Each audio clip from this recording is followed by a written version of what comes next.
পট পরিবর্তন, ছাত্র জনতা রক্ত দিয়েছে, জীবন দিয়েছে, তিনি আপনার একেবারেই একটা সম্মানজনক জায়গা বাগিয়ে নিয়েছেন, তদবির করে লবিং করে বগুড়ার ডিসি হয়েছেন। তো এই হচ্ছে হাসান মামুনের তো অবদান। গত 16 বছরে একটা রাজনৈতিক মামলায় তিনি গ্রেপ্তার হয়েছেন। তিনি এই উপজেলায় কোনো জায়গায় একটা মিছিল মিটিং করেছে, আপনারা দেখেছেন। বিএনপির ভাই বোনদের প্রতি আমার প্রশ্ন, বরঞ্চ তিনি নৈতিকতা পরিপন্থী কাজ করেছেন, প্রশ্ন ফাঁস এবং জালিয়াতির সিন্ডিকেটের সাথে জড়িত ছিলেন, সেই অভিযোগে তিনি এখান থেকে গ্রেপ্তার হয়েছেন। এই রকমের একজন নেতা, অসৎ নেতা এবং এই রকমের বিতর্কিত লোক, সে আজকে বিএনপির সাইনবোর্ড ব্যবহার করে বিএনপির লোকজনকে উচ্ছৃঙ্খল করে আজকে আমাদের নেতা কর্মীদের উপরে বিভিন্ন জায়গায় হামলা চালিয়েছে। গতকালকে গণ অধিকার পরিষদের গলাচিপা 10 মিনার প্রত্যেকটি ইউনিয়নের অফিস, এমনকি ওয়ার্ডের অফিসও ভাঙচুর করেছে। অসংখ্য নেতা কর্মী আহত হয়ে কেউ বরিশাল চিকিৎসা নিচ্ছে, কেউ পটুয়াখালী চিকিৎসা নিচ্ছে, কেউ গলাচিপা চিকিৎসা নিচ্ছে।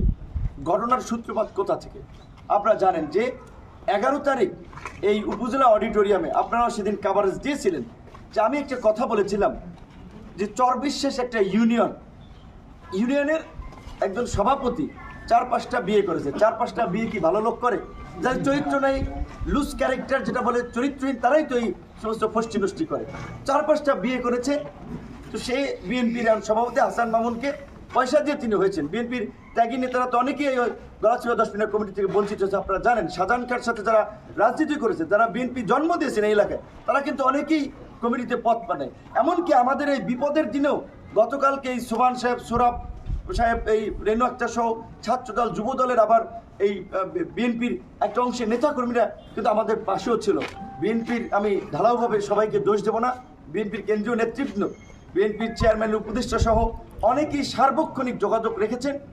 বিএনপির আপনার চেয়ারপারসনের অফিস থেকে যে আমি এসেছি কিনা, সমস্যা হয়েছে কিনা, তারাও একটা যোগাযোগ রেখেছেন। কিন্তু আমার প্রশ্ন বিএনপির শীর্ষ নেতৃত্বকে, যে আপনাদেরকে বৃদ্ধাঙ্গুলি দেখাতে পারে নির্বাহী কমিটির একজন সদস্য, এইটা যদি আপনারা নিয়ন্ত্রণ করতে না পারেন, আপনারা রাষ্ট্র পরিচালনা কিভাবে করবেন আগামীতে যদি সরকার গঠন করেন? একজন হাসান মামুনকে যদি আপনারা নিয়ন্ত্রণ করতে না পারেন, গতকালকে চরবিশ্বাস ইউনিয়নে যেই ঘটনাটি ভুলভাবে এসেছে যে বিএনপির অফিসে নাকি ভাঙচুর চালানো হয়েছে, হামলা হয়েছে।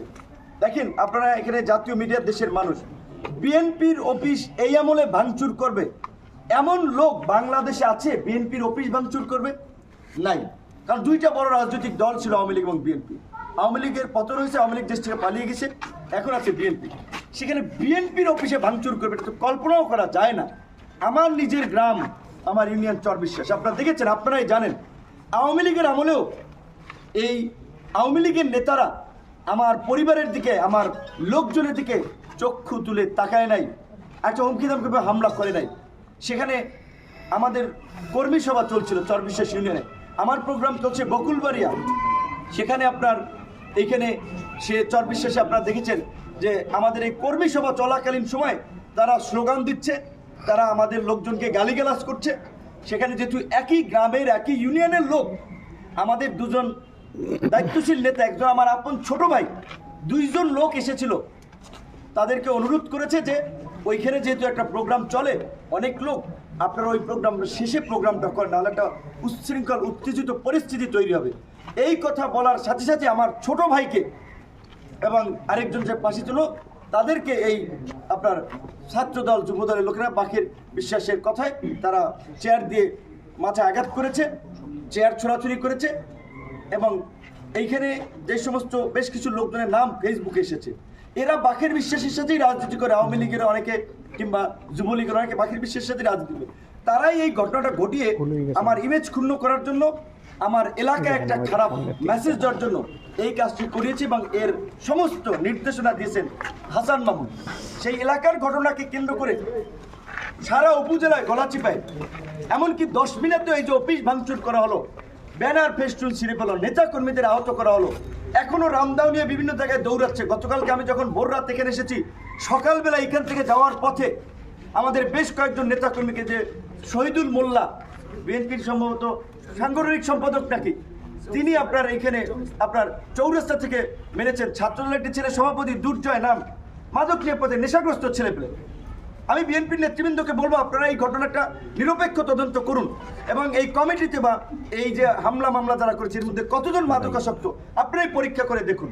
তো এই সমস্ত ছেলেদেরকে দিয়ে আপনারা এই আমাদের লোকজনকে হামলা করেছে এবং আপনারা এই এলাকার সন্তান সাংবাদিক হিসেবে আপনারা দেখবেন যে সোশ্যাল মিডিয়াতে প্রতিনিয়তই আমাকে নিয়ে বাজে কমেন্টস করে বাজে পোস্ট দেয়।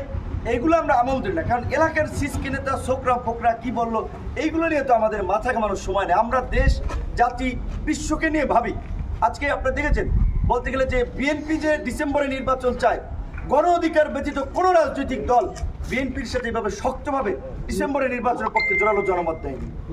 বিএনপির নেতাদের চরিত্র হনন করা হচ্ছে, যে আপনার সালাউদ্দিন সাহেব থেকে মির্জা ফখরুল, রুমিন পান্না, যে ভারতের দালাল এইটা সেটা, সেখানে গণ অধিকার পরিষদের নেতৃবৃন্দ সভাপতি হয়ে আমরা সেটার প্রতিবাদ।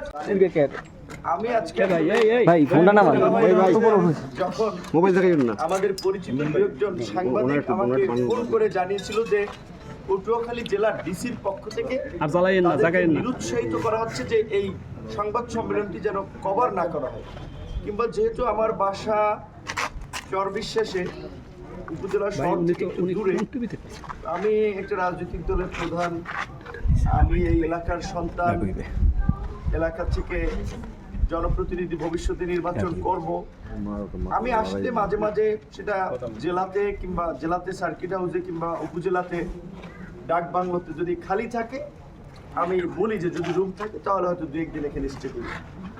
এই যাবৎকাল পটুয়াখালী সার্কিট হাউসে 2 দিন থেকেছিলাম, 2 বার, আর গলাচিপার এখানে বোধহয় 2-3 দিন থাকা। সেখানে আজকে আমার উপজেলায় আমার নির্বাচনী এলাকা, আমি একটা রাজনৈতিক দলের প্রধান, এইখানে আমি একটা সংবাদ সম্মেলন করব। আমি যতদূর তথ্য পেয়েছি সেখানে ডিসি সাহেব, ওসি সাহেব এবং ইউনো সাহেব এখানকার লোকাল প্রশাসনের উপর ব্যাপক ধরনের চাপ তৈরি করতেছেন যে আমি যেন এখানে সংবাদ সম্মেলন না করতে পারি, কথা বলতে না পারে, আমার কোনো নেতাকর্মী যেন এখানে না আসে। প্রকারান্তে মনে হচ্ছে যে ডিসি আমার প্রতিপক্ষ হয়ে গেছে, এই পটুয়াখালীর ডিসি গণ অধিকার পরিষদের প্রতিপক্ষ হয়ে গেছে। আসলে কারণগুলো আমি খুঁজে পেলাম না যে ডিসির এরকম আচরণ কেন হবে। তো আমি পেছনের একটু ঘটনায় গিয়ে দেখলাম যে না, ডিসি সাহেব কিছুটা আমার প্রতি বৈরী আচরণ শুরু থেকেই করে আসছেন। তার মধ্যে গত রোজার ঈদে যখন আমরা পটুয়াখালী জেলার ইফতার প্রোগ্রাম আসি, সেই সময় আপনার সার্কিট হাউসের রুমে আমরা আলাপ করছিলাম, তিনি লোক পাঠিয়ে গোপনে ভিডিও করেছিলেন এবং সেই ভিডিও তিনি বিএনপির এই অঞ্চলের নেতা হাসান মামুনকে পাঠিয়েছিলেন। সেই ভিডিওটি আমিও আপনার পরিবেশ ও বন মন্ত্রণালয়ের দায়িত্বপ্রাপ্ত উপদেষ্টা জনাব সৈয়দা রেজওয়ানা হাসান, আপনার মন্ত্রিপরিষদ সচিব এবং আপনার আইন উপদেষ্টা আসিফ নজরুল সহ বেশ কয়েকজনকে পাঠিয়েছিলাম যে একজন ডিসি এরকমের কর্মকাণ্ড করতে পারে কিনা। তো তারা আশ্বস্ত করেছিলেন যে ডিসির বিরুদ্ধে পদক্ষেপ নেওয়া হবে। অনেক ডিসির বিরুদ্ধে অভিযোগ আছে, কারণ আপনারা জানেন যে ডিসি নিয়োগেও বড় ধরনের একটা কেলেঙ্কারি হয়েছিল। মাঠ পরিস্থিতি কোনো ডিসি কি সরায়নি, সেই কারণে তো তার বিরুদ্ধে ব্যবস্থা নেয়নি। কিন্তু এই ধরনের অপরাধ করার পরেও যদি ব্যবস্থা না নেওয়া হয়, সেটা প্রশাসনকে আরেকটা সুযোগ দেওয়া হবে, যেই প্রশাসনের মধ্যে দলবাজি চিন্তাভাবনা ঢুকে পড়বে। এবং আমি যতদূর জানতে পেরেছি এই ডিসি সাহেব জনাব হাসান মামুনের একজন বিশ্ববিদ্যালয়ের অনুসারী ছিলেন এবং তারাই তাকে লবিং তদবির করে এখানে নিয়ে এসেছেন এবং তিনি স্থানীয় হাসান মামুন এবং আরেক বিএনপি নেতার সাথে মিলে এইখানে তিনি হারুন এবং বেনজিরদের ভূমিকা অবতীর্ণ হতে চাচ্ছেন এবং তিনি অনেকের সাথেই বলছেন যে রাজনীতি না করলে নির্বাচন করবো প্রয়োজন। তো আমি ডিসি সাহেবকে বলবো, আপনার যদি রাজনীতি করে এত খায়েশ থাকে, সরকারি চাকরিটা ছেড়ে আপনি রাজনীতি করেন, আর যদি এই পদে থাকেন তাহলে এই সমস্ত দলবাজি চেতনা মানসিকতা দেখাবেন না। আপনারা জানেন যে গোলখালী ইউনিয়নের চেয়ারম্যান আপনার তাকে গ্রেপ্তার করার ফলে ওইখানের প্যানেল চেয়ারম্যানকে আপনার ভারপ্রাপ্ত দেওয়ার কথা, সেটি না দিয়ে তিনি আপনার হাসান মামুন সম্মতি না দেওয়ায় তিনি আপনার সরকারি একজন অফিসারকে দিয়েছেন, যেটি নিয়ে ওই প্যানেল চেয়ারম্যান বিভাগীয় কমিশনারের সাথে দেখা করেছেন। তিনি আশ্বস্ত করেছেন এটা তো যৌক্তিক, যেহেতু রেজুলেশন আছে তিনি পাওয়ার দাবিদার, তাকে বসতে দেওয়া দরকার। এলজিআরডি উপদেষ্টার কাছে চিঠি দিয়েছে, সেখান থেকে এখানে চিঠি দেওয়া হয়েছে, কিন্তু ডিসি তার আপনার গুরু, তার আপনার প্রভু জনাব হাসান মামুনের সিগন্যাল না পায় তিনি ওখানে আপনার প্যানেল চেয়ারম্যান দিতে পারেন না। তো গতকালকে আমরা যখন এই হাসান মামুনের সমর্থক এবং বিশেষ করে তিনি পুরো উপজেলা থেকে, পটুয়াখালী জেলা থেকে, বরিশাল থেকে প্রশিক্ষিত সন্ত্রাসীদের এনেছিলেন, তাদের প্রত্যেকের হাতে রামদাও ছিল, চাপাতি ছিল, হকি স্টিক ছিল, বস্তা ভর্তি ইটের খোয়া নিয়ে গিয়েছেন। রাস্তায় আপনারা দেখেছেন সেনাবাহিনী কিংবা পুলিশ যখন আপনার আমাদেরকে সহযোগিতা করছে আসার পথের মাঝে মাঝেই গাছ পালানো। এবং আমাদের জেলার সেক্রেটারি যেটা বলেছে, আমি আসলে ঢাকা শহর আপনারা দেখেছেন রাজপথে সবসময় সোচ্চার ভূমিকা পালন করেছি, ফ্যাসিবাদের আমলেও বিন্দুমাত্র আপোষ করি নেই, কথা বলতে কার্পণ্য করি নেই। কিন্তু গতকাল থেকে একটা মানসিক ট্রমার মধ্যে আছি যে রাস্তায় এইভাবে গাছ ফালানো হয়েছে, এইভাবে ইট জড়ো করা হয়েছে, এবং এই যে পুরো জেলার, যেহেতু সে কেন্দ্রীয় বিএনপির সদস্য, তার তো একটা নেটওয়ার্ক আছে এবং ছাত্র রাজনীতি করেছেন, কাটা লাইনেও যোগাযোগ আছে, তিনি সেই সমস্ত সন্ত্রাসীদেরকে ওইখানে জড়ো করেছিলেন। এবং আমাকে সেনাবাহিনীর লোকেরা, পুলিশ বলতেছিল যে ভাই পরিস্থিতি যা, আমরা এখানে আপনার নিরাপত্তা দিতে অক্ষম হচ্ছি, এই অবস্থায় আমরা পরিস্থিতি কন্ট্রোল করতে পারবো না। আমি বলেছি যে যা হয় হবে, মৃত্যু হলে হবে, কিন্তু আমরা আমাদের গন্তব্যস্থলে যাব। পরবর্তীতে তারা আমাকে বলছে তাহলে আপনি পটুয়াখালী যান, গলাচিপায় না আছে। আমি বললাম আমার উপজেলা গলাচিপা, আমি গলাচিপায় যাবো না, কেন পটুয়াখালীতে যাবো?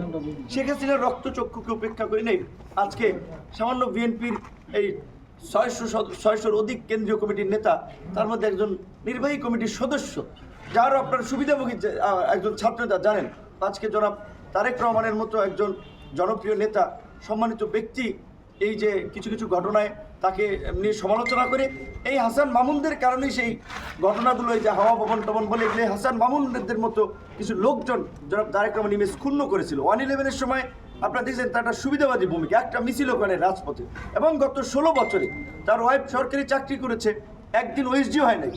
আমার ওয়াইফ প্রাইমারির চাকরি করে গর্ভবতী হয়েও তার ছুটি কাটাতে গিয়ে আপনার মেডিকেল বোর্ড গঠন করে যে সে গর্ভবতী কিনা সেটা সত্যতা নিশ্চিত করে। আর তার ওয়াইফ তো চাকরি করেছে নির্বিঘ্নে, বিএনপির নেতারা ঘরে থাকতে পারে, বাড়িতে থাকতে পারে নাই, দেশে থাকতে পারে, আর তার ওয়াইফ ওই উপসচিব পদে সরকারি চাকরি করেছে। পট পরিবর্তন, ছাত্র জনতা রক্ত দিয়েছে, জীবন দিয়েছে, তিনি আপনার একেবারেই একটা সম্মানজনক জায়গা বাগিয়ে নিয়েছেন, তদবির করে লবিং করে বগুড়ার ডিসি হয়েছেন। তো এই হচ্ছে হাসান